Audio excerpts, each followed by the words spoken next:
to deviate from the same focus for now, and I would like to go to bhakti, devotion, because that is where I feel home. Particularly, this is Navaratra, and this is the time of unraveling and deconstructing and reconstituting the self to rediscover yourself.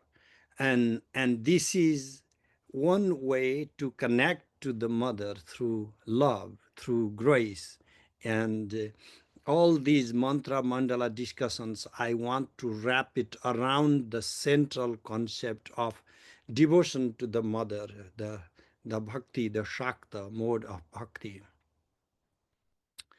Um, for any discussion on mantra and mandala in light of Navaratra, I need to give you like a minute of background of what Navaratra is. I know most of you are very familiar with this.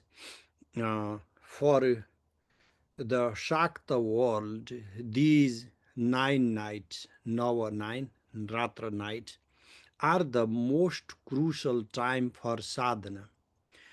Some initiations used to take a single ratra. You say jagra, meaning you stay vigil, you maintain, you remain awake, and you maintain austerities and do your sadhana practices all night long. And then there are some deeper initiation methods that lasted for 3 nights, 3 ratra. So these were more intensive tantric sadhanas. But even more intensive than these 3 nights of practices were the Pancharatra, 5 nights of tantric sadhana. What happened? This Pancharatra sadhana were reserved to the Vaishnavas. Substantial amount of Shaktism actually came from the Vaishnavas. Unlike what we think today, Shaktism is integral to Shaivism. So when we say Shakti, we immediately say Shiva. If we read the most original tantras or ur tantras, almost like proto tantras, then you will start seeing a substantial amount of Vaishnava elements to integrate within Shaktism. Like when invoking Kali, you will see Vishnu Maya, the Maya, the Shakti of Lord Vishnu. And so this Pancharatra domain expanded further with the development of Shaktism further into 9 nights of consecutive initiation and practices, and then we call that Navaratra.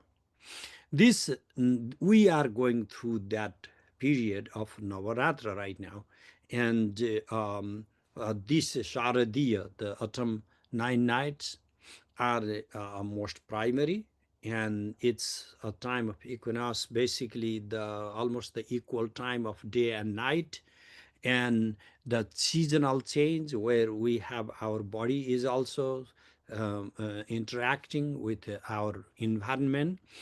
People in old times were exposed to their surrounding more closely. They were living in nature, so their body interacted, spoke to the ecosystem more closely than us, little separated from the ecosystem. We have the ACs and heaters and all that. We don't even know the real world. And these primary, I know there are many different ways, different forms of Navaratra. I will not go into ritualistic details. I only want to just focus on the given topic within the prism of the bhakti, the devotion to the goddess. And for that, within these 9 nights of sadhana, still the 3 nights, Saptami the seventh, Ashtami the eighth, and Navami the ninth, these are still considered the most essential, and these come with the separate name, Kalaratri, Maharatri, and Moharatri. And these three invoke the triadic goddesses Mahakali, Mahalakshmi, and Mahasaraswati. And these three invoke the three sections in a book called The Victory of the Goddess or Devi Mahatmya. And the book comes with different names: Saptasati, the 700 stanzas, or Chandi. In Nepal, we used to just call it Chandi, the ferocious one. So I will talk a little bit of this Chandi, and then that will give me a way to talk about mantras. When you open the book of Chandi, you will encounter two types of things. Section 1, Section 2, Section 3. Section 1 is just one chapter. Section 2 is chapter 2 through 4. And Section 3 is like chapter 5 through 13. And what is there? There is just a story of the goddess manifesting in three different kalpa, in three different times, and killing different sets of demons. It's a book of stories. And then there are four different prayers. So what you will see is, but where are the mantras? But if you actually talk this to the practitioners, each of the line of this book is considered a mantra. In application, the Saptasati has 700 applications, and whatever apparently seems like a part of the storytelling, it is itself infused with mantra. And there even is, you can find Saptasati Bija mantra, meaning 700 separate seed mantras extracted from each of these mantric lines. So, apparently, what it means in the narrative and how it is constituted to be a mantra are not the same thing. So, some of these words have just the power beyond their connotation, beyond their reference. Something, it has to be phonemes for mantras. Mantras are phonemes. For them to be mantra, they may or may not even have external reference, but they go beyond the external reference, and these words convey power, and that power has the capacity to transform reality. What I mean by that is, from the perspective of a believer, mantras are such sentences or words that carry the capacity to create a reality rather than simply change or correspond to or describe reality. What is mantra? Mantra is always connected with man. Manan is to reflect, to think upon, to contemplate upon.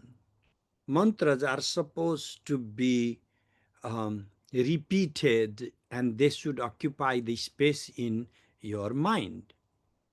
So, now going back again to, I'm making Saptasati as the core for a discussion on mantra today, because this is the book we read every day. When I didn't have all these talks and teachings, I used to do 3 rounds of repetition of the entire book every day. Now I'm able to just do 1 round of repetition because it also demands other rituals and things like that. So a plain reading of a storybook is not enough. You are not even scratching the surface of the book. Let's go to little deeper aspect so that I can discuss the mandala. The book is itself composed of centered around the victory of the goddess in 3 different emanations, and the first primary is her form of Kali.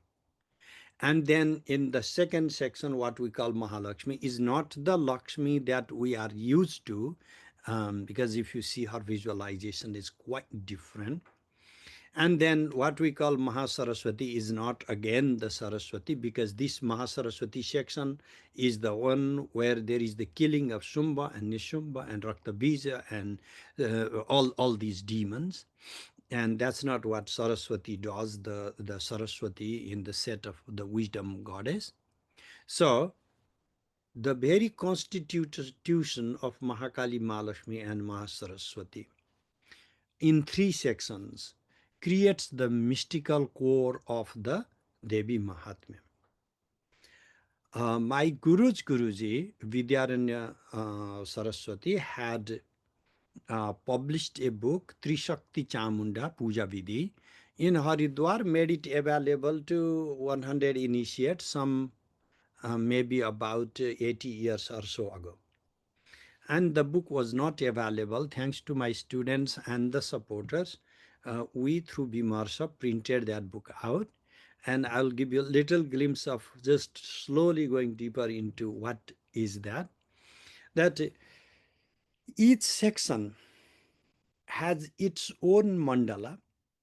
In three sections, we have these three mandalas. And then the fourth is the collective. And when it is the collective constitution, that creates the fourth mandala. So the book centers around a mantra that is of 9 phonemes. In that 9 phoneme mantra, there are 3 bija, seed phonemes.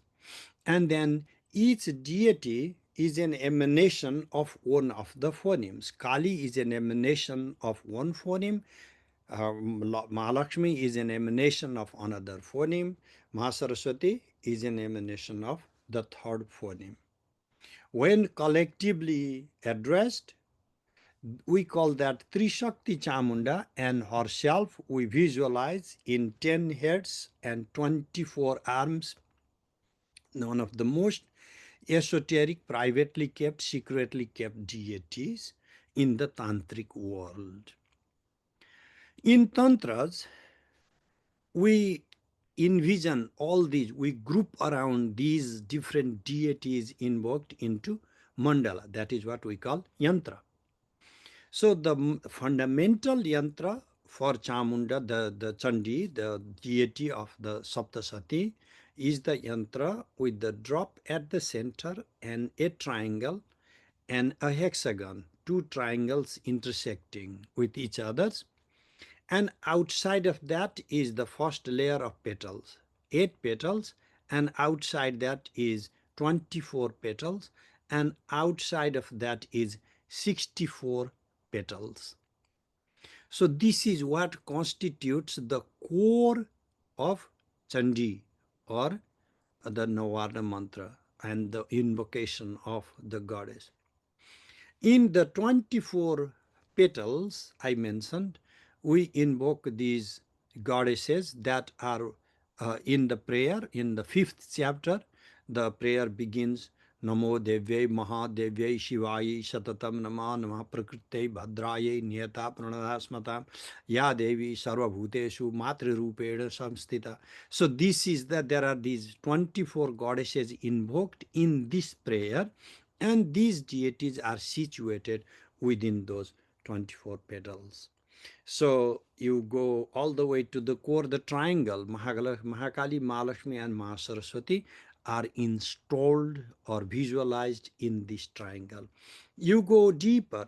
Now, even with this information, some of you might feel lost in terms of visualization, that there are these 3 phonemes now substituted with 3 corners of a single triangle. Now, the phonemes become, on the one hand, the deity image, on the other hand, the geometric structures, triangles and petals like half moons and hexagons and so forth. What is happening? What is Tantra doing here?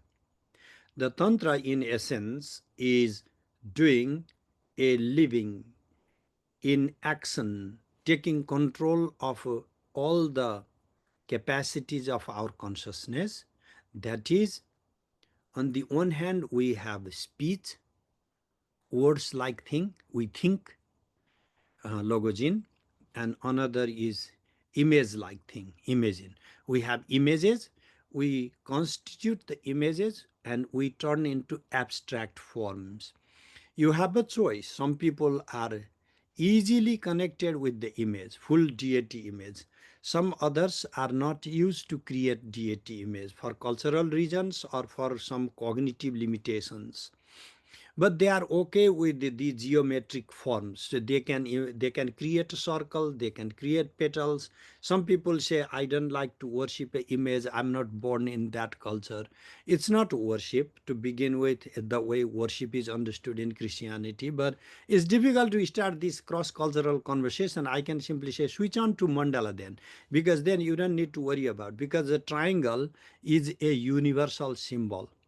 It's a secular thing. Anybody can meditate on hexagon or petals, or a square or gate. So we can, what tantrics did, they created mandala as a substitution for the complete deity images. It does the same job. One is abstract, the mandala is abstract, whereas the murti, the manifest form, is not abstract, but you can animate it.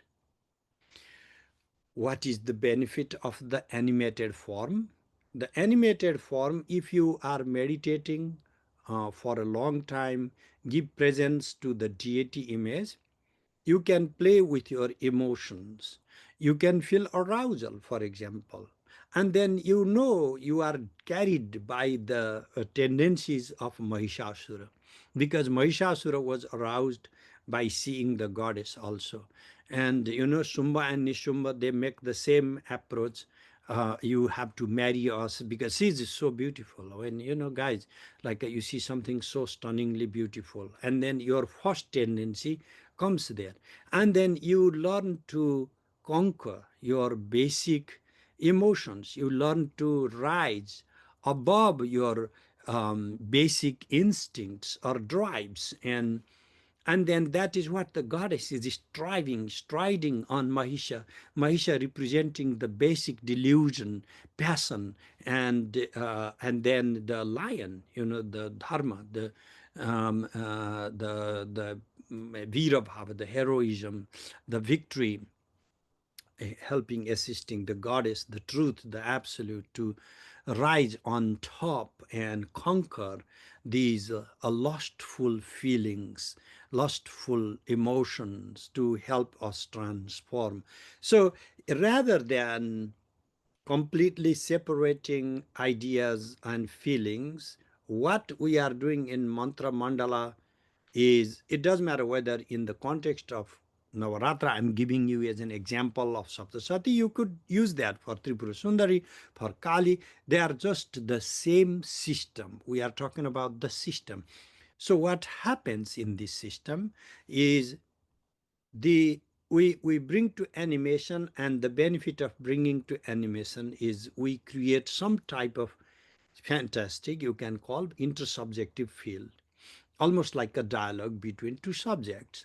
That type of dialogue would be viewed with suspicion today, but you all have heard the stories of Ramakrishna Paramahamsa, and he would have dialogue with Mother Kali and all the siddhas, not just one siddha I'm talking about. Every single siddha has those altered states of consciousness in which he's not just imagining.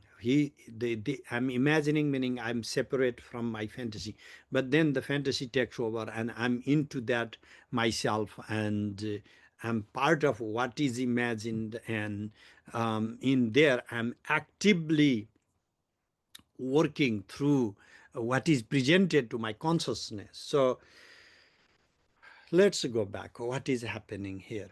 In the case of Chandi or Saptasati or in any other tantric practices, we have three things for us to learn. One is the mantra. Mantra can be anything, any phoneme, because you all know the story of Valmiki in the Ramayana, that he was just banded, And then some rishis came and they gave him the mantra, just keep chanting Ram. And then he forgot whether it was start Ram or Mara. So because he was repeating, and then after it became the same thing. So he kept repeating, and then he became a great rishi. Do not ask me its historicity. I'm not interested in that. The point is, what is this story trying to tell you? Is it doesn't even matter much what exactly you are repeating if you are completely focused, one pointed, with unwavering devotion and faith to that particular phonetic structure alone, that your mind will get stuck into it. You are hooked. You attain one pointed ekagrata, and then that ekagrata, one pointedness, takes you to next and the next levels of samadhi. Because vichara anugata samadhi, you read Patanjali's Yoga Sutra. By the way, we are offering a complete Yoga Sutra discourse series from next week's Sunday. You can sign up through Vimarsa. So what is happening here is we are programming your consciousness, but you have to be willing to program in any of the particular system. And why I see many people not cut out for this sadhana is they are too smart to stick to one thing. And only those who are stubborn enough to stick to one thing are cut out for sadhana, because they can focus on a single thing for a really sustained period of time. So intellectually, you can always jump here and there, learn whatever the things. But the course of sadhana needs a focus. And then what are we doing in these Shakta practices? We are giving you three different structures. One is the geometric platforms you can evoke, you can bring to life. And then we are giving phonetic structures that we call mantra, and then ultimately the deity image. Is the geometric, how do you animate, or how do you bring to your meditation these geometric forms? There are so many different ways to bring these geometric forms to your presence. You can, if you are sitting in lotus position, imagine your surrounding as the square gate of the mandala, and slowly start stacking one layer after another, 64 petals and 24 petals and 8 petals and hexagon and a triangle, and then the central drop always on top of you. So this is one way of meditating.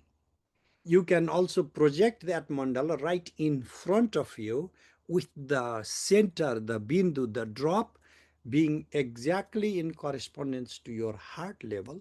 And so you are actually seeing with your closed eyes, you are actually witnessing the mandala, and you are bringing to life that mandala that is very complex. Slowly, the mandala visualization becomes more and more complex. How do you start? When do you start?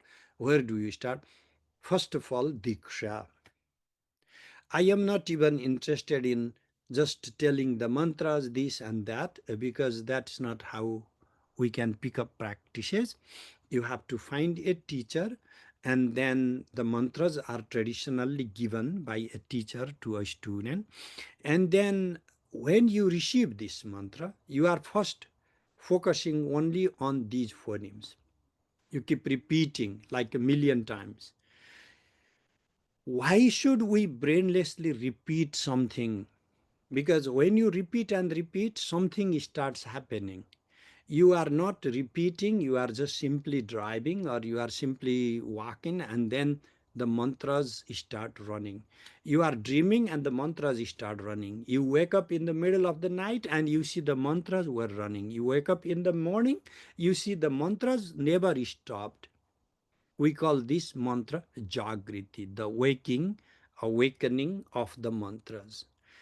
Without repeating too many times, this awakening of the mantra does not happen.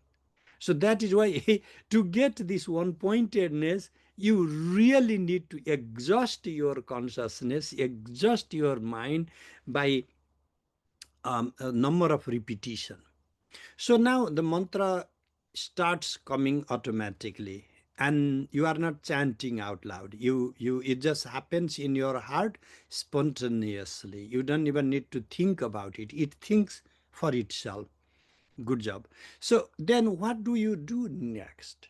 Then you learn, the stage two would be you learn how to generate, we call Utpatti Krama, how to generate the deity image from the seed letters. So a lot of this is arbitrary. Arbitrary in the sense that you are not creating a different deity image from one Bija mantra, but which part of the letter emanates into which body parts is arbitrary. Basically, the top part of the phoneme is the top part of the body, the bottom part of the phoneme, bottom. You just have to learn how to lay over. There is this phoneme, there is this letter, let's say O, and then just on top of O, you lay over a Ganesha image, for example. I'm just giving you arbitrary example. Now, what do you see in your mind is you see Ganesha in front, and then when Ganesha vanishes, you see the O phoneme in the background. Now, when you have done two practices and then we program a third practice, you invoke Ganesha in a square seated in 8-petal lotus, encircled by 8 petals. First, you learn to create 8-petal lotus, and then let's say it is red color. You learn to create a red 8-petal lotus, and then you create a Ganesha image. And before you create a Ganesha image, let us say you create a phoneme Ga instead of A. You have Ga, and then you have the 8-petal lotus, and you see Ga, and then you see Ganesha. Ganesha is easy to visualize. So now you are seeing Ganesha, and then you are doing the Ganesha mantra. What happens then? In your mind, Ganesha image comes and goes. You cannot constantly stay focused. But if you have done a proper generation, Utpatti, then your mind will drop back to the phoneme Ga. And what happens then? When the Ga phoneme dissolves, your mind will drop back to the 8-petal lotus.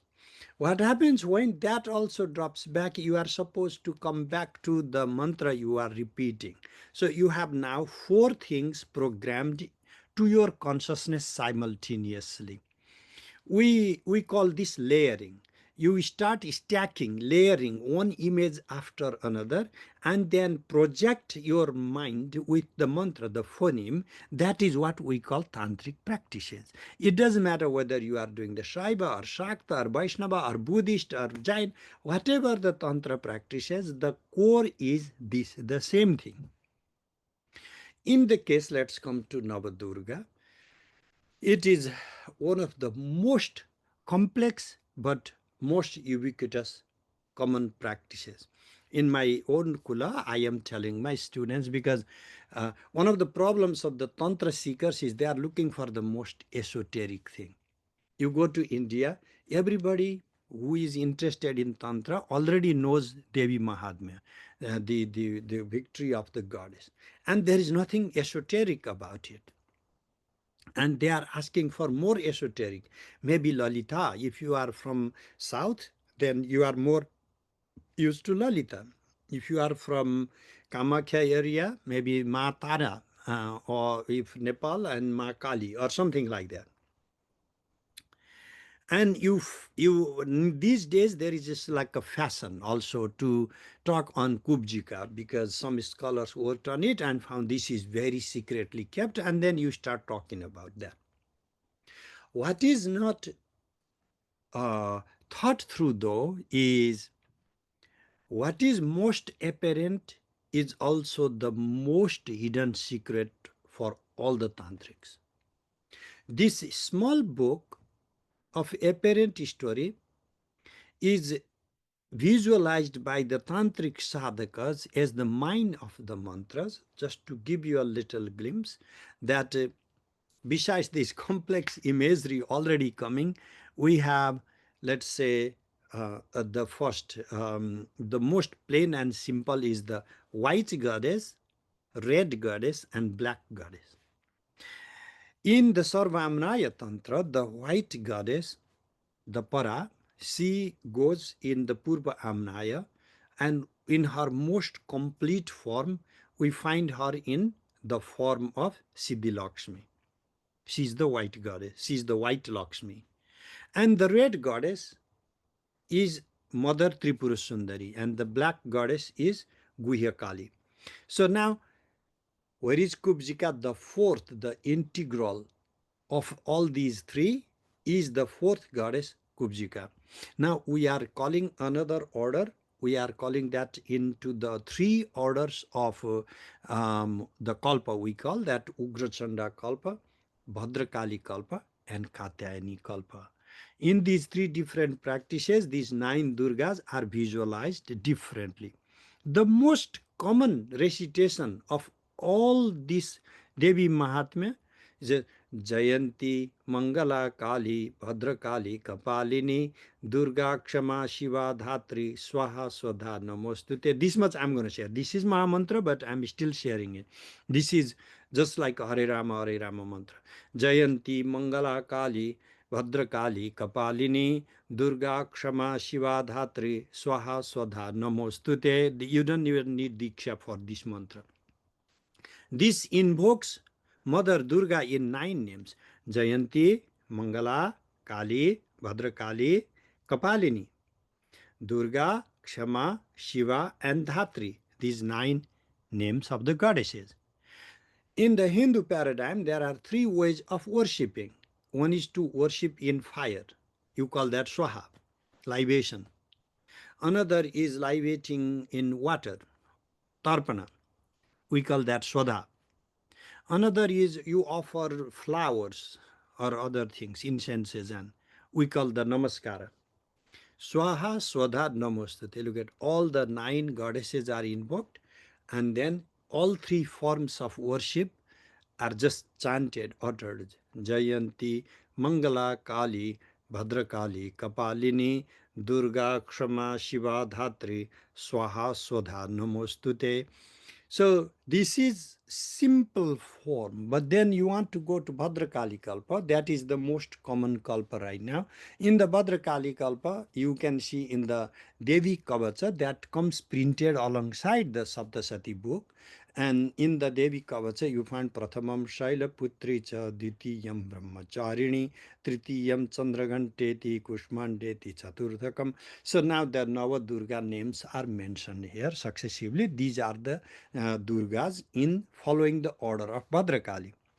But there is more esoteric form of Ugrachanda, and there are 9 Durgas: Rudrachanda, Prachanda, Chandogra, Chandanayika. So these all these Rudrachanda, Prachanda, these are complex images of the goddesses, and their mantras are going to be more ferocious. Each of these goddesses come with their own complete mandala, their own mantras, separate mantras, and then even in the final, like what we call the para form, Siddhi Lakshmi, she is invoked as Navati Adhika. In her Mula mantra comes. So she has 81 forms, primary visualizations. So you go into the complexity of the goddesses, they become infinite. Kasankhya Kilarasmishu, like where is the even the number of these goddesses? Why am I giving you this little complexity? Because there is the need for this, that many students have started thinking that maybe this is just some very ordinary practice, and after doing little pata sometimes, and they start thinking that oh, they are done with it. Many of you who do not know what Shankara Chaitanya Bharati was, so you are excused. But if you knew his sadhana, he was one of the foremost tantric sadhakas of our time, passed away 2 years ago at the age of 108. And he was the best scholar of all the Shastras, Nyaya, Vedanta, Mimamsa, all the Shastras. But he would always do the Saptasati Devi Mahatmya recitation himself. And particularly Navaratras were primary time, but we did following the Ugrachanda Kalpa. And then so it could extend into the 10th and then 36 10, 360 days as having Navaratras throughout the whole year. The Dashami is the victory, and then starting another Navaratra. So constantly sadhana period phased into these 10 days, 9 of the distinctive forms of sadhana. So I hope I have spoken to the side of complexity or esotericism. Now, let me not go in that direction. Let me go to simplicity now. In simple term, the goddess is invoked again and again as the protectress, the mother. And the primacy in these prayers is devotion, bhakti, the love to the mother. What happens in the very first prayer, in the first chapter, she is called Vishnu Maya, the one who puts Lord Narayana into slumber. When Madhu and Kaitava come and then they start threatening the Brahma, he cannot call anybody. He's not a fighter. He's just a teacher. And we are not supposed to be the fighters. So he calls, who am I going to call? Nobody is there. And look at Vishnu. Mother Kali put him to bed. She's sleeping like a child. Says, man, I need help, just wake him up. And so she just moves out. Vishnu wakes up and then goes and kills the demon. It's a beautiful story, but at the same time, beautiful prayer. And also shows the victory of Mother Kali over this Madhu Kaitava, the two forces that basically come in combination of the opposites, two opposites. And so next, the goddess, when we have Shakradi Stava, then the goddess is again invoked as the mother. And there are many touching moments in that prayer. One thing I would like to offer to you is when the Mahisha demon is killed, his soul goes and merges into the goddess. He becomes one. He gets sayujya with that's the ultimate form of liberation. And all the gods and rishis are shocked. How can a demon get the sayujya? So there are different types of bhakti now. That this demon was constantly focused on the mother, that he wanted to fight, but that's all he could think of is the goddess. So therefore, at the time of the death, all he could think of or see is the goddess. And so she had this grace to allow him. So chitte kripa samara nishthurata cha drishta toyev devi bhuvanatravi. So you alone are the one who can come to battle and have absolute compassion, absolute love. So this gives us a little picture of the mother, that when we become unruly and we start suffering in our life in one way or the other, and then at the same time there is always the corner of grace. No matter what level of crime or sins we commit, we always can go back to reach to our foundational being, the basis, the mother.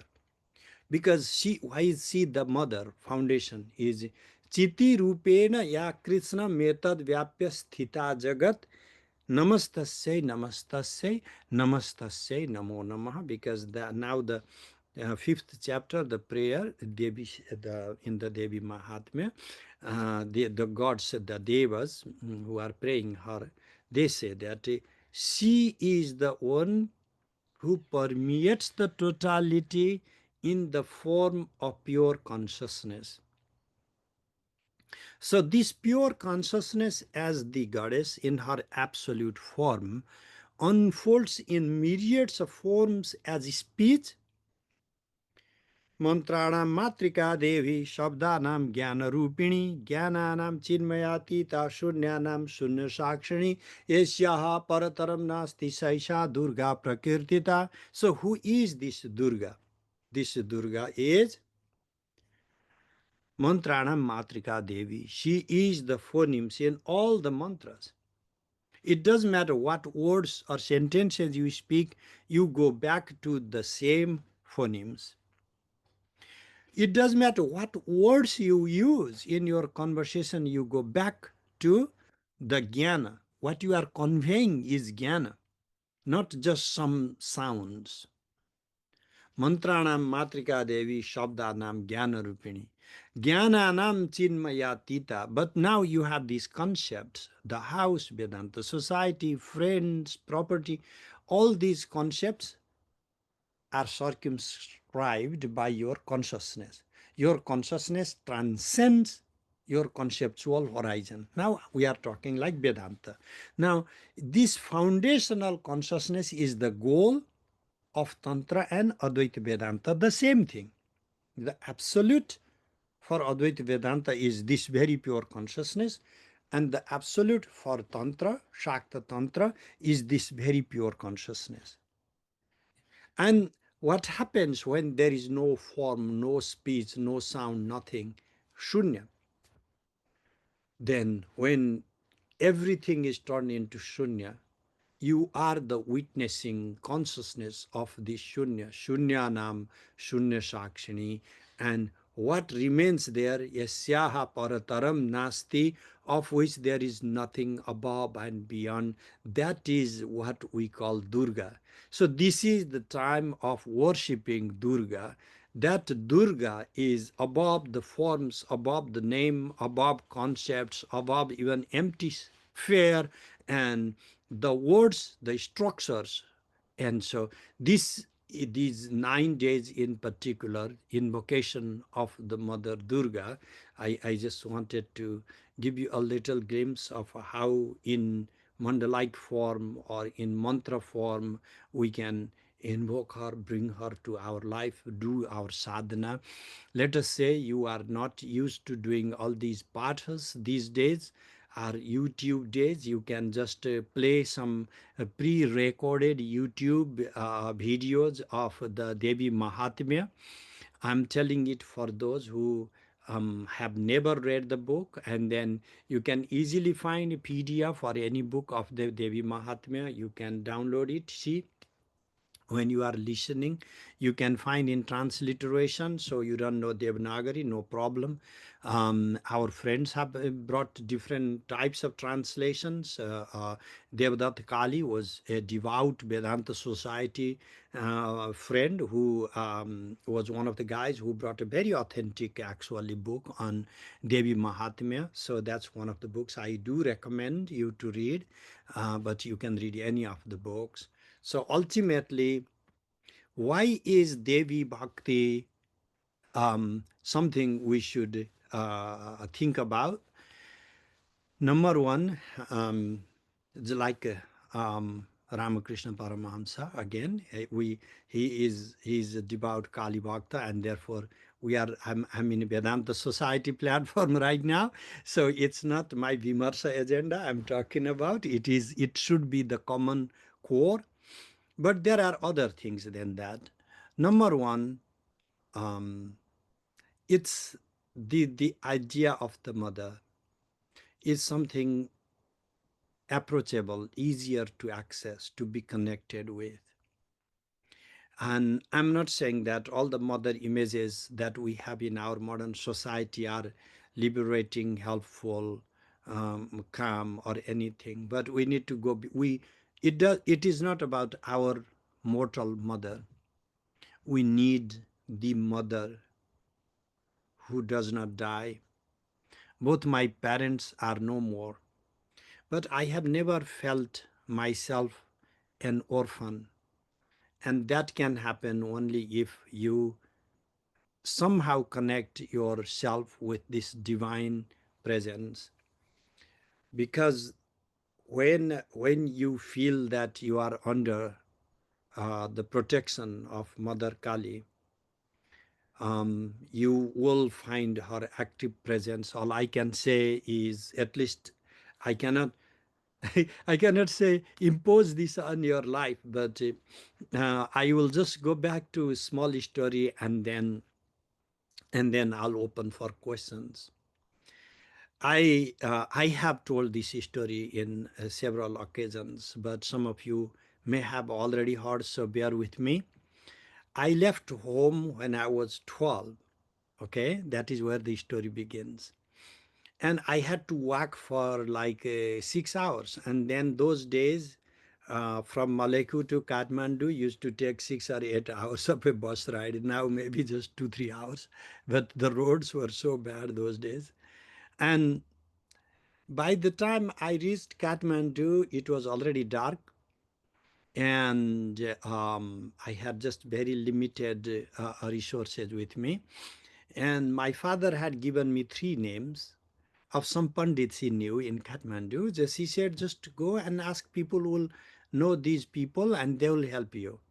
And then, in the bus park, any of the major metro cities bus park, imagine that, okay? I just come out, walk. I'd never seen a bus. I'd never seen electricity, nothing. I just walked out, and then there are like hundreds of people crossing with each other, running. I just ask, do you know this guy? Do you know that guy? To random people. People start looking at me. I am just, I am like really weird. I didn't even realize what I did wrong. Nobody was willing to talk with me. Somebody very nice would say, we don't know. Other people would not even talk. And after an hour, I gave up. I didn't know what to do. My head was spinning. I was exhausted. And then I just found a little corner, very stinky corner of the bus park. And then it was under a tree. I just sat there and maybe cried.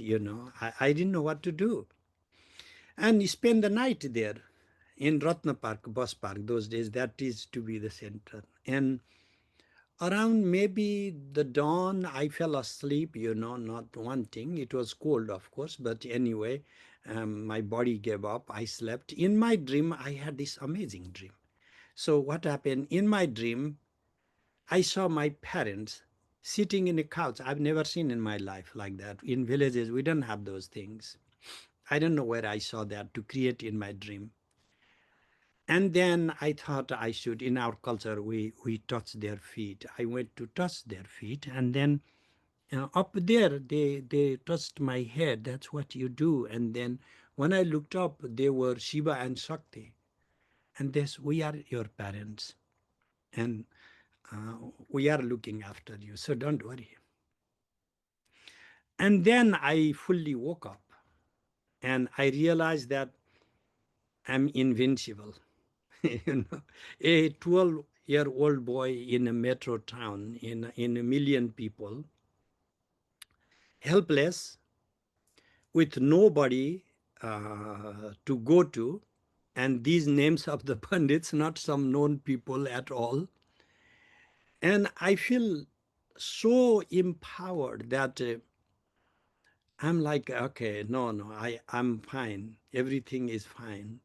And slowly the light starts coming and the sun rises, and then some people I meet, and again start, do you know this guy? And I meet one gentleman. He says, who are these people?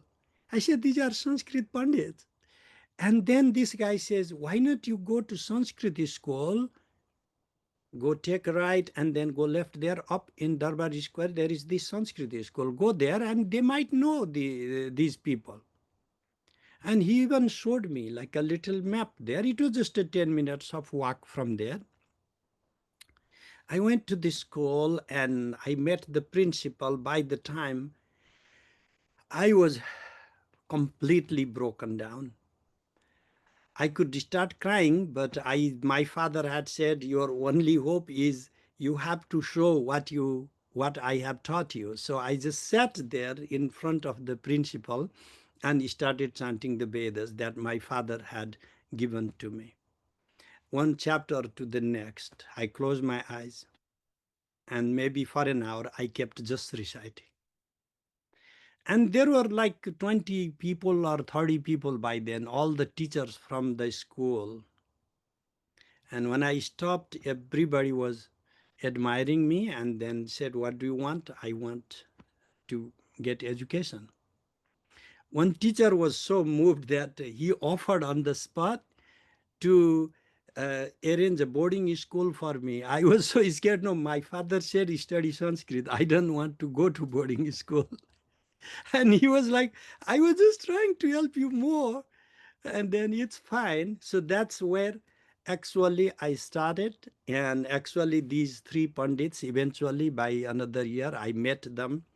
There is a big gap between the village people, what we imagine about people in town, and the way they look down upon us. So they were not helpful in any way. I didn't need their help anyway. But it's my imagination. Dreams are not real. I can tell you that. I can separate between a dream and reality. But that a brief moment of fragility. If you have ever felt fragile in your life, vulnerable in your life, helpless in your life, you will know what I'm talking about. When you have absolutely nobody to help, nowhere to go, nothing in sight, you don't know which way to go, what to do the next step, and then whatever that tiny light comes, we call that grace. And that is the grace that has brought to me here. And that is the grace I have tried to preserve in my life. And that is the grace that has allowed me to have this conversation with you today. So, why connecting with parents is Jagataha Pitar. Kalidasa was a great poet. And he in his major epic, he says, Vagartha viva sampriktau, Vagartha pratipattaye, Jagataha Pitarau vande, Parvati Parameshwarau. This Parvati, the mother, and Lord Shiva are the parents of the universe, the whole world. So let's just surrender to Mother Parvati in her manifestations in the form of Durga during this Navaratra, the most auspicious time for you to do your sadhana. If you have not started, just start, don't wait. Yes, life does not stop for you. You have to follow the train of life. So time is merciless, but not the mother. Her grace is open to everybody. She does not judge you. um, you I sometimes sit in my puja without washing. I just feel like so I feel so welcomed. I have never, there is just at the end of the day, I'm a pandit. I have so many impositions. This is not right, this is not right. And then I'm just like sitting there. It doesn't matter, naked, dirty, smelly. I am never judged by the mother. I just feel that way. It doesn't matter how I go to. I just need to go there. So I hope you can find the same love of this universal mother in your life, because that is something we need for us to move forward in our life, because all these relations are fragile, temporary, but our relation with the Divine Mother is not fragile, is not temporary. This is the only everlasting thing that keeps us moving.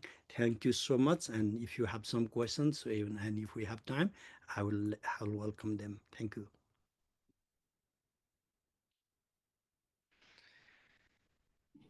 Thank you so much, Dr. Timalsina. Beautiful talk. Beautiful, beautiful talk. Really, just thank you. I can see, Dr. Timalsina, we'd have to do really explore in Vedanta Life Academy, we have like a 6-part talk because we can go into each of these in much more detail and as a practice. So I'm going to keep that in mind. I'm going to plant that seed into you. But okay, so if you do have questions, all right, so we have people. So our first preference is here, but if you have questions online, you also just want to go to your, just raise your hand and we'll call on you. Oh, we have a question here. Go ahead. You want to come up here? So, or if you, yeah, because then it's easier for him to see.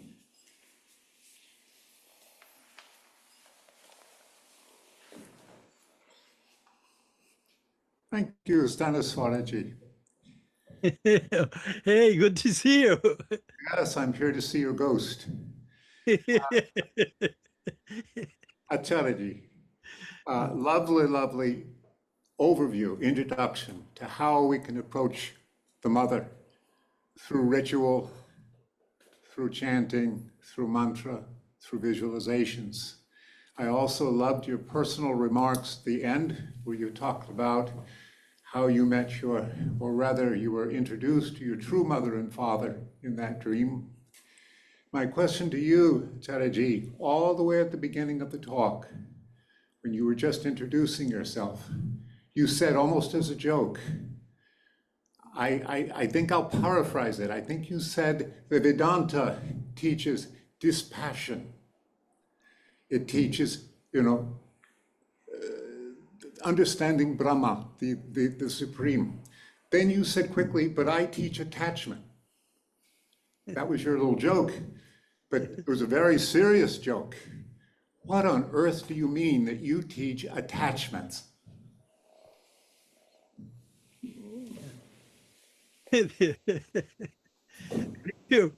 Thank you, Jeff. You would not let go of my joke, right? You cannot. So there are two different ways of understanding our connection with materiality.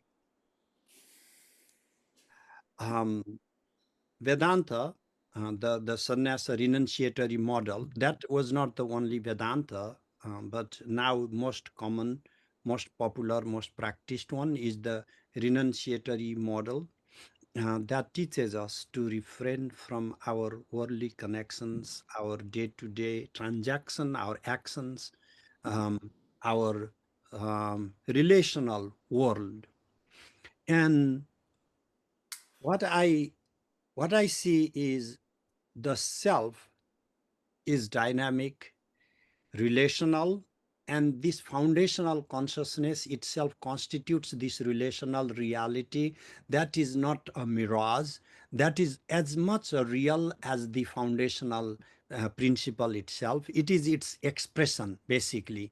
You can compare this with the sun and its rays, or the fire and its heat. The expression, the dynamism is the heat. And so the same principle is bipolar to me, has both aspects. This base as a foundation is static, the Brahman, and that is what the Vedantin, the Advaita type, focused on. And they generally downgraded or discredited the relational world. And I think the actual teaching we need in our life is both, um, like in the Siddha, for example, Ramakrishna, that Vedanta complemented the absolute and Kali complemented the phenomenal or the relational world. We are not just mental beings. We don't only have thoughts. Thoughts are not as big a problem. We are emotional beings. We feel. We are tactile beings. We like to smell like dogs. We like to hear music. And to throw that whole reality as irrelevant and then simply go to that pristine form of motionless consciousness does not do the just of our everyday life. And what we learn is we learn some type of like we become religious, and I'm telling this word religious in a very derogatory way, meaning we become hypocritical about reality, meaning all our life we are living in a relational world. We are enjoying food and music and sex and everything, and then we keep repeating, it is nothing, it is nothing, it is nothing. And sorry, but this example came to my head. I have a friend who was a multimillionaire, and it's like every time he knows so much Vedanta, every time he keeps telling me he's absolutely detached. He this property, wealth, nothing. It doesn't matter to him at all. And then some situation came. A friend of mine was doing something really good, and then I went to him because he had, like oh brother, I don't do all the non-profits or anything, and then zero, not like I can't judge based on that, but you got my point. Like, it is so easy to talk about detachment and then live a life filled with what America or modern corporate world gives us. My my whole thing, philosophy for life, is incomplete life, but at least sincere. Like I can say, I'm too attached to my money, so I will not give it to you, rather than saying, it's nothing, all Maya, but I don't believe in giving. So you say it's all Maya, then why are you so attached to every single thing? And you have tens of houses that each $1 million worth. You cannot pull like $100 for something so good that people are trying. So that my point of this example is, be related to the world. What is the point of being a great siddha and then you think this whole world is meaningless? Find meaning in the world, and in the way you can help, you can enlighten, you can do whatever. But I believe that there is something for us to do as long as there is this body. Body has the capacity to act. Each and every being is the God incarnate. How do you think God can do things? God does not just automatically fix things for you. It is you through which God can fix things, do great things, because you are the emanation divine. And then you got the best teachings of the world to see that divine within you. And then what do you do with this knowledge? You want to go to cave and die. That is what I mean. That is worthless way of understanding teaching. I am talking about relational in the sense, attached not in the wrong way, but attached in the connection way, in relational way, filled with love and joy and happiness. And what is wrong there? And what if suffer a little bit? Okay, I mean, that's fine too. You you are enjoying some food, and then like it was a little too much, then you suffer a little bit, fine, but at least you didn't die of hunger. You enjoyed food. So it's be a part of the world. That's mother's expression. It's like you all of you must have been through, I've been through that. Mother gives food and I'm so moody and grumpy, and I say, I don't want to eat. Throw the food, just go be grumpy and find a corner and start crying. And I've done that tantrum. Now, can I say my physical mother? I can't do that tantrum anymore. She's gone, right? But in the cosmic level, we are throwing that tantrum. And we are going to do that even in our deathbed. You need to grow up, like the body is limited. She can only use the materials available to give our body, and the materials are transitory. And as we progress, our genes are getting better and better, and it's a billion years of history we have lived through, and it's improved. Think of dinosaur body. I mean, at least we don't have that type of body. We are in a much better shape right now. If we keep this alive, the genetically, which is the mother's job. That's why you have to act like a big, uh, uh, uh, you know, give continuity to progenies, and so the species can keep alive, and if there is future, and there will be more refinement in the genes and better bodies, but it will still remain mortal. And that doesn't mean you should curse it. I should stop at that because let's get to next. All right. I do want to keep sort of precedence here. Anybody else in the monastery who'd like to ask a question? No? All right.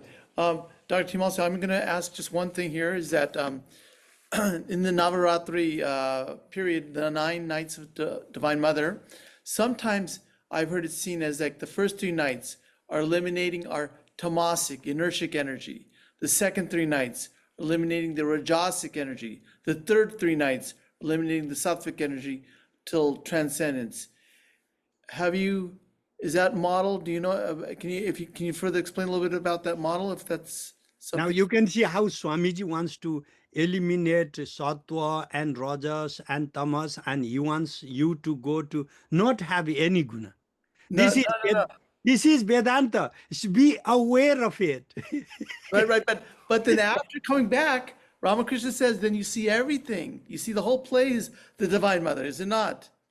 So, I will say, rather than eliminating, I will say maybe recognizing the tendencies, sure. because like when we, what is tamas?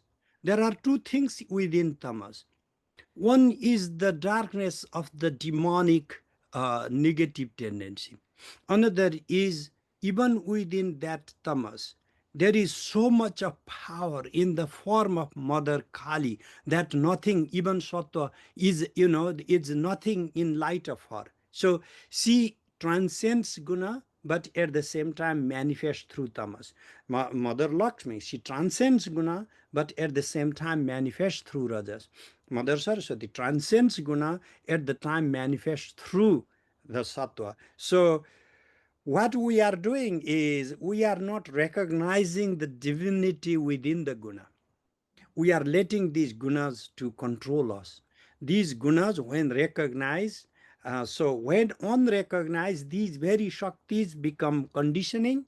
When recognized, these very shaktis become liberating.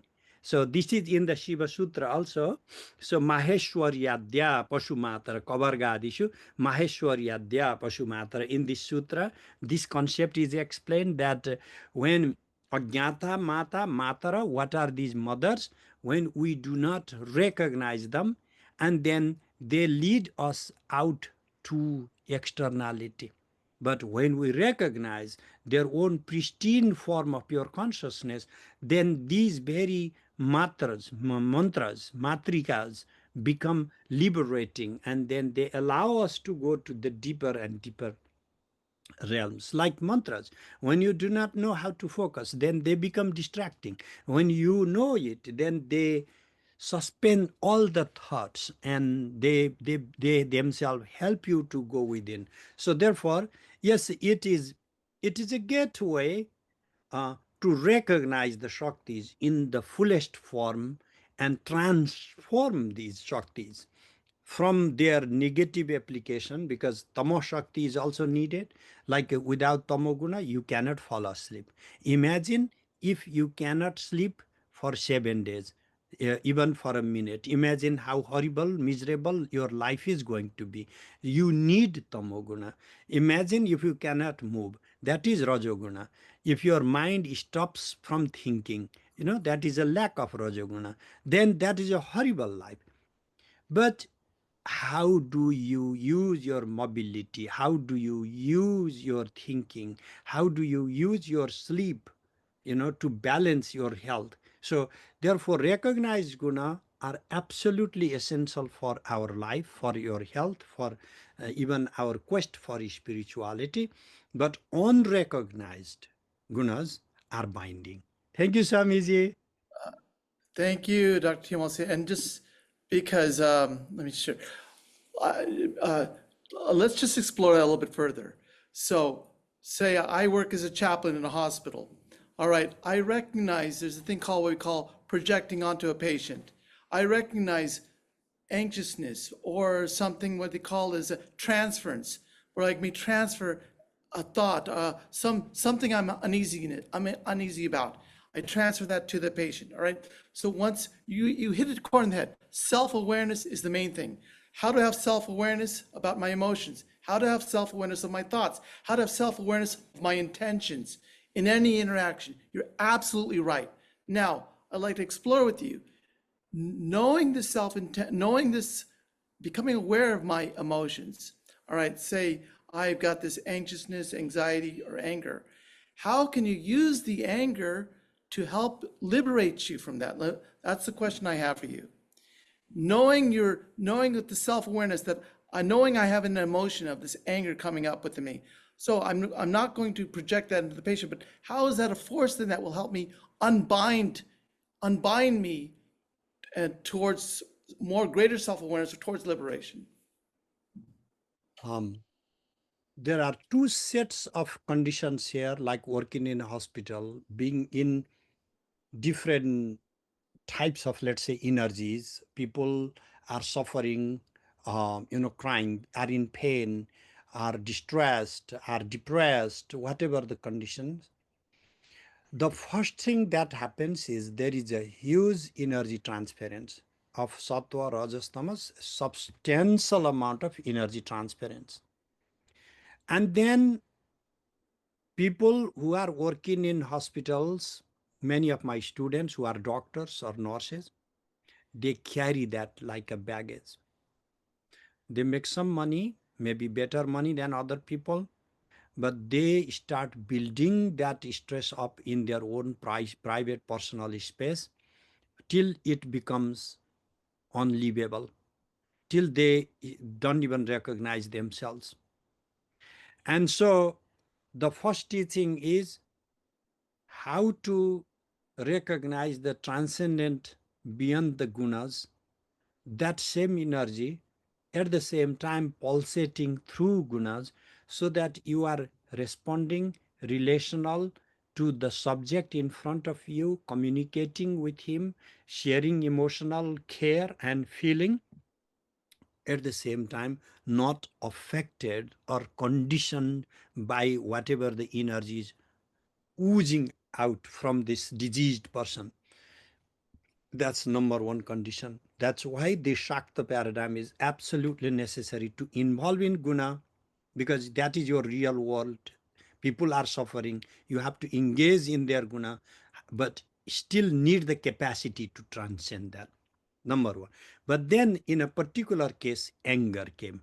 This anger is the most powerful thing because she's Raudri, so she's Kali, the ferociousness.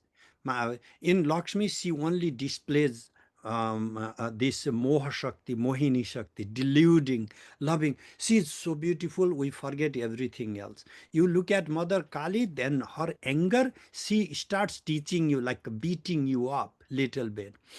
And then, but how can this anger teach us anything? When we get angry, start doing something or the other, and it is very destructive. So we are not recognizing the constructive force of this anger. Reverse it. Project within yourself. Instead of being dissatisfied with that another person, when the trajectory moves towards ourselves, there is something that I am not content with. I can see my own limitation. For the first time, this self-anger, beating yourself off, self-beating, that comes from anger projected towards me, not projected outward. I'm dissatisfied with other people, easy, go beat them up, and then go to jail or whatever. But when that same anger projects towards you, oh my gosh, look at me, how small-minded I was. Some situations come and then you misjudge somebody, and then you realize what a wonderful great person that was, and then you see your own limitation. I made a very bad judgment today. I saw bad on others. That was not there, it was in me. And that type of anger projected within you burns down the ego ego is the core of our binding forces, the heart of the binding forces. When the ego dissolves, all those others are jokers, like powerless. Our delusion, our hatred, because ultimately, as long as we do not confront the ego, all these things are minor. You cure your attachment, you cure your whatever. Oh, I am very kind, compassionate. The real dialogue only begins when we face the mirror inward and we see this ego of ourselves, like I am mad at myself. Why did I make this mistake? I have met some people, Swamiji, who are so disappointed with themselves, they are actually in medication. And then, what is your main thing?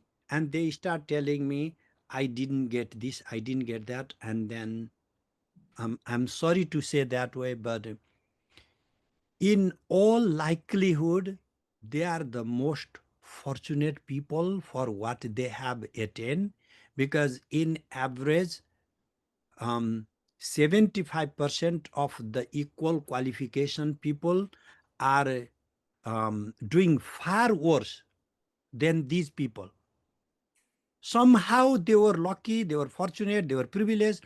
They are doing better than 75% of the equal status people, intellectually or property wise. And then, but they think that they are so special. And then they are having actual medical case.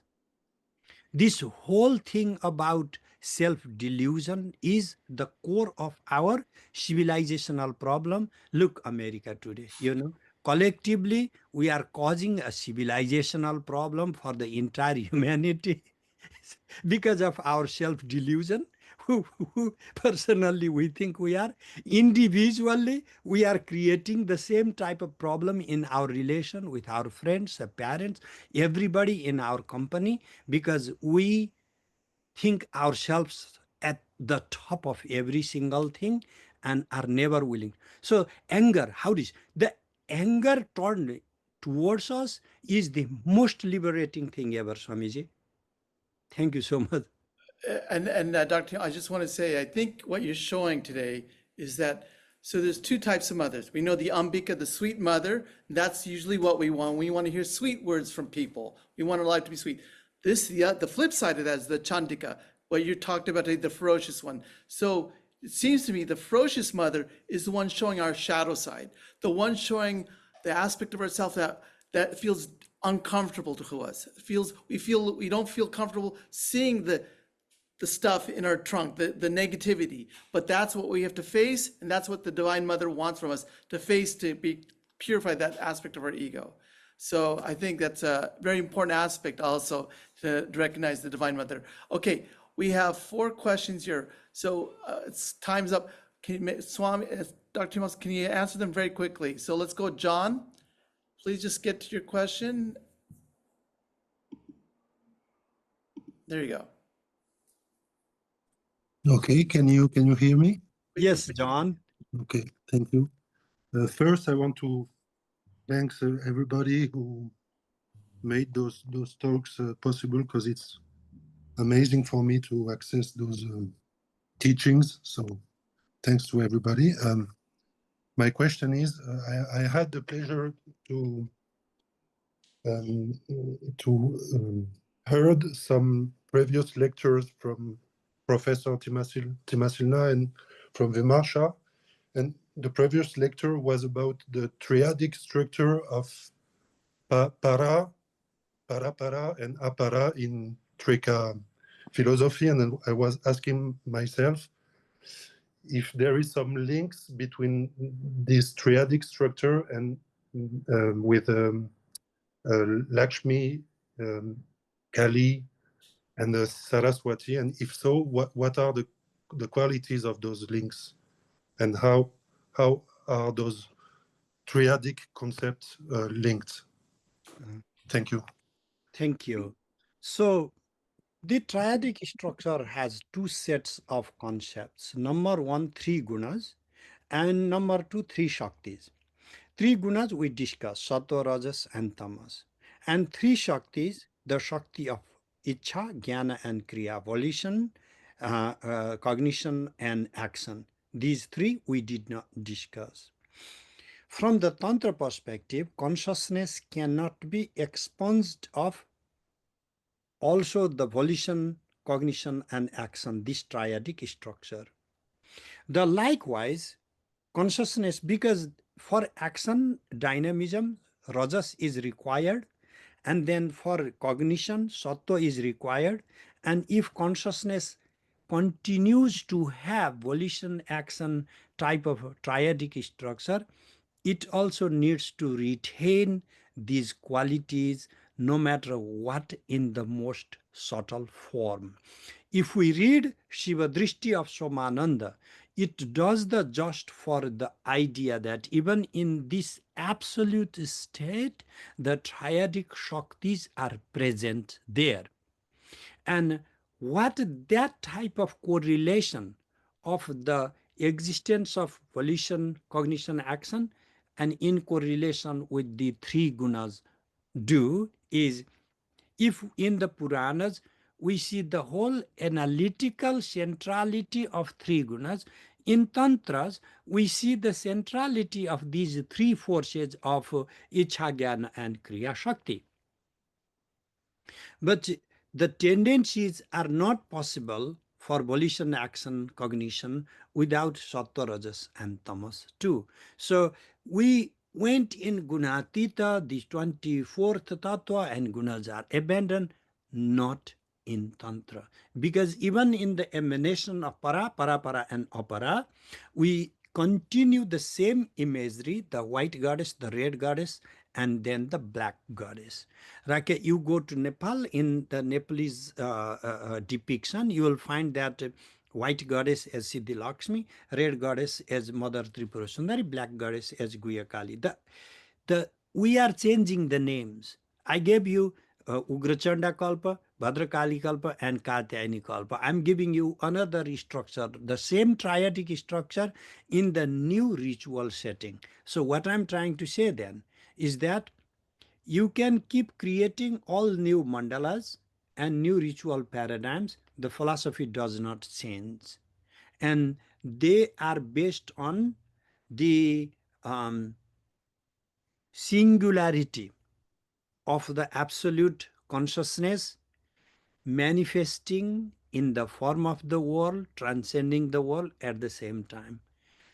Being triadic in the guna sphere, at the same time being the observer of the gunas also. Manifesting through actions and volitions, and observing the manifestation, the process of manifestation at the same time.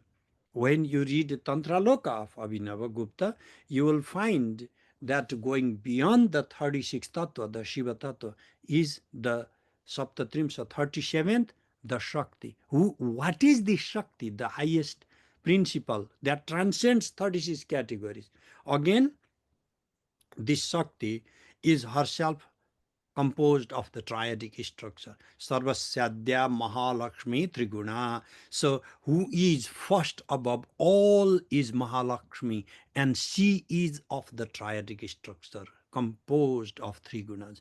So it's not really different philosophies. One way of commentary came in the guna form, another way of commentary went in the Shakti form, and then one type became more prevalent in the common public sphere, another remained more esoteric to the tantric world, but I do not see that they are categorically different. And then we can also trace in the original books of their correlation. And at the same time, these people were not simply writing philosophies. They were visualizing, they were reciting mantras, and you can compare those imagery.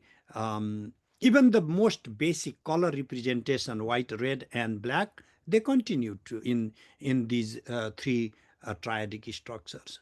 So I would just like to stop on that one. Let's go to next because Okay. Dr. Timas, we sure. have like 5 minutes. Maybe you can answer these two questions in 5 minutes. Okay, Thank sure. Okay, let's take whatever I can. Yeah. Thank you so much, Pandit Timalsina. I'm Shaku from Houston, and I listened to you with Swami Sarva Priyananda a few weeks ago. My question is, I was initiated a month ago through Swami Sarva Devananda, but since you talked about it today, I'm having difficulty when I am telling my mantras. My mind is distracted, thinking bad thoughts, and uh, I don't know how to get myself to coming back to the mantra. And today I heard you say you imagine the first bija as the top part of the body and the middle part of the body and the bottom part of the body of the deity. Can you tell me what that visualization is? Because that might help me, I feel. So ultimately, when you start your sadhana, they call like a bottleneck or something. They now try to ooze out. Every crisis time they become conscious now. Like they are your enemies and they know that you are attacking them and they come to full force. So some sadhakas feel like, oh, I'm getting my great time. I'm having my intensive sadhana and very happy, and then so much of progress.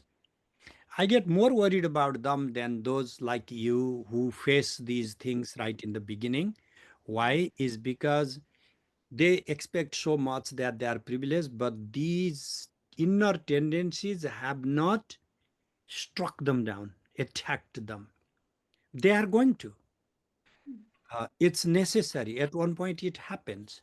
And so the thing you have to do is stay strong, and then increase the practice twice as much. It's it's like when you cannot do upavasa like fasting, what you do is then don't eat for 2 days. And then next time you will have no problem of fasting. You know. So or if you the point is little bit, this is the tapas way, and the tapas way is a little stubbornness, blunt force. You cannot deal with these guna tendencies as long as you do not cultivate within yourself the type of strength that you cannot knock me down. And so I can tell you to visualize this way. Now I can go back to that basically, but no matter how many different visualizations I teach, or you can switch from one, maybe he has the better visual. 99% of the sadhakas today have this problem. They do not see that problem within themselves. What they see is maybe the method. There's a problem in the method. This Valmiki guy I mentioned in the beginning, he just is the best example of sadhaka because he's so stubborn. He doesn't even know a single word and he's pronouncing the opposite, but he has no confusion. He's stuck to it. The point is one pointedness. What does it matter what you are focusing on? It's not the thing, it's your mind. These are projected onto your mind. You are cultivating the state of your mind. These are placeholders for you to contain. You could just, if you are too attached to your iPhone, make your iPhone the goddess. It doesn't matter really for the mother. Every form is her manifestation. so, so, but now if you feel like, then you can actually see the phonemes, and then each phoneme visualize the deity image. Place these three deities, Mahakali, Malasimha, Saraswati. See the phonemes and then imagine the rising of the image, dissolving of the image back into that phoneme. Give rise to another image, dissolve back into that phoneme. Give rise of the image from the phonemes and dissolve it back to the phoneme. You don't need to finish the number of counting. You just need a process in which you can sustain your attention for a longer period of time. Because the game is not about the number, the game is extension of your attentiveness. So it doesn't matter what you are doing, as long as those are pure thoughts, continuing for roughly say 2 minutes, 3 minutes of a time uninterruptedly. And And I'm yeah, so that way it allows. Maybe I could take one quick question and then I know we are out of time. Right. Okay. thank Thank you. The last one is Anmol. Okay. Go ahead and unmute yourself. So, my question was, Swamiji, how do we cultivate bhakti? So, I know there's a lot of tantric processes in Shaktopasana. Being a Shakta, there is not much as much attention placed on bhakti and bhava. How do we cultivate and deepen that emotion? And very quickly, adding to your prior point, I'll just mention one words, Mahavidya, Mahamaya, Mahameda, Mahasmriti. I was remembering this verse while you were discussing with Swamiji, that Mahavidya and Mahamaya are mentioned in the same breath. So Mahavidya herself becomes Mahamaya and vice versa. So, I wish there was a shortcut to love. Let's say a 10-year-old who does not understand the love that a couple share, and then he asks, um, and then he has to explain that guy who is in total love helplessly, completely what they call, like, and then how can he, this grown-up man who is in love, and then the kid 10-year-old is asking, what is love and how can I cultivate it? It's a very difficult thing. I'm not saying you are a kid, but what I mean is, um, it's a type of emotion that you just have to open-mindedly embrace, to allow it when the moments come, and it has to grow to maturity on its own. There is no programming of love really, because it has to come more like spontaneously. Let me love her. That you can get aroused or things like that, but that there is no injunction. You cannot enjoin someone. You must love her. You can say you must, do whatever, but there is no injunction in loving.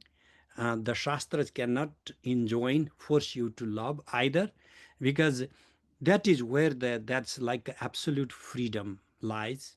That is why you can see this bhakti devotion is your own free choice. So you need the company, you need the cultivation of the mind, you need maturity, and you need that grace. Therefore, the greatest of the devotees, they write at the end, I do not want anything but devotion. Utpala Gupta is right.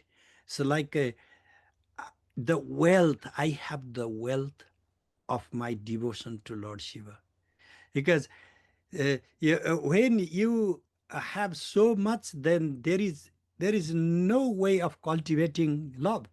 But then when you have love and you are able to cultivate it from one simple mode to deeper and deeper layers of loving, and then you see that you would not bhakti dhana, so you would not trade the wealth of devotion to any other wealth in the world, because other wealth people can give you. They are not going to give it. I'm not saying it is.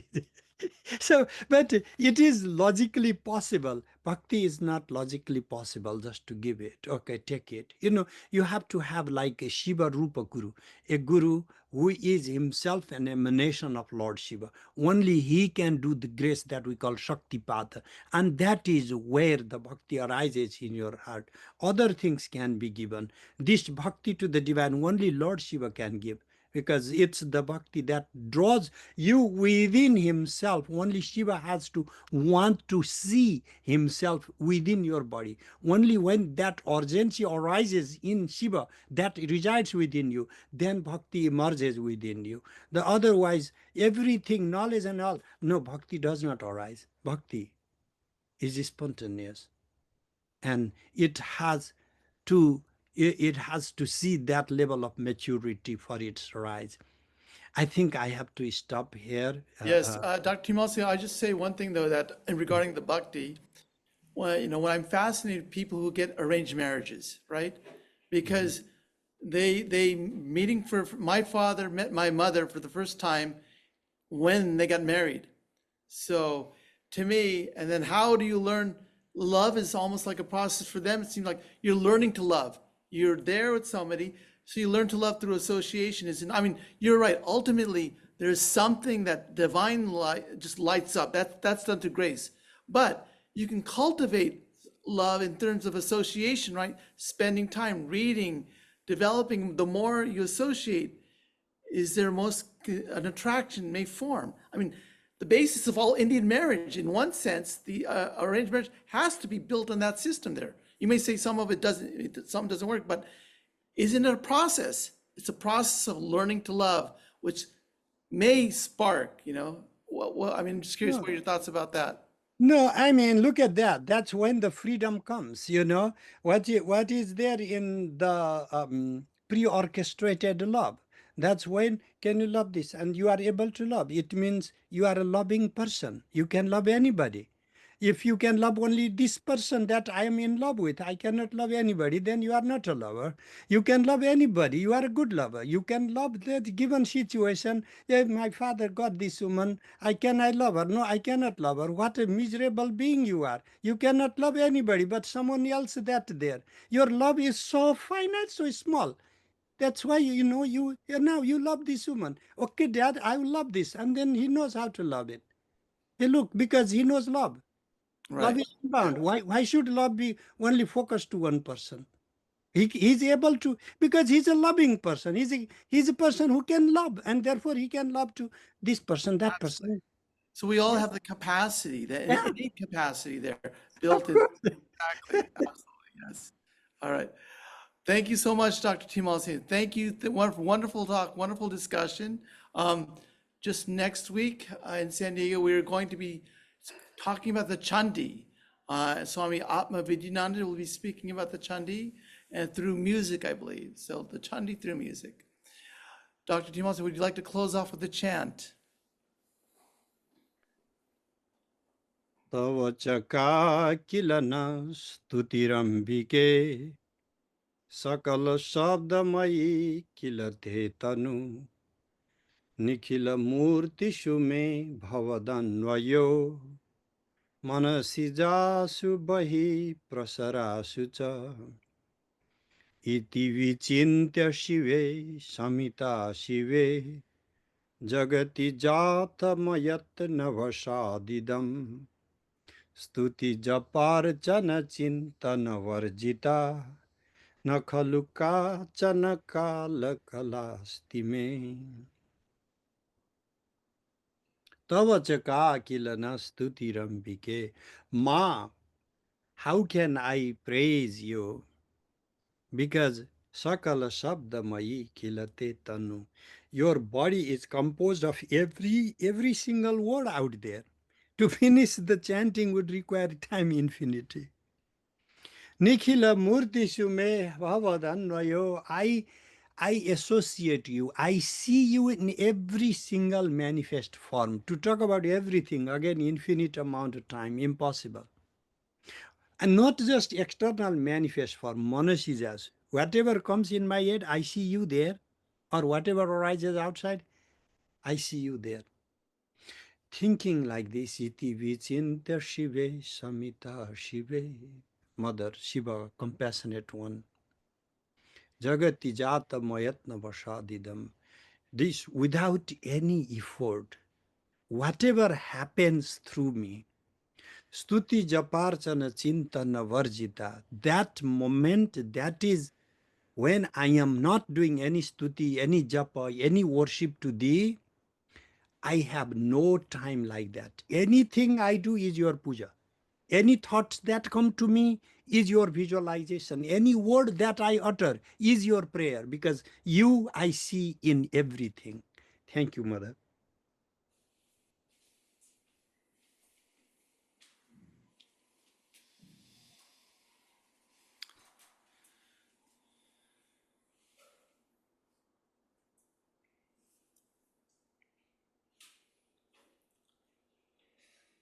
So again, thank you, Dr. Timalsina, and thank you to all of the people on Zoom. We had about 70 people here, and to our people here in the San Diego Ashram for celebrating this Navaratri through Dr. Timalsina on the Divine Mother.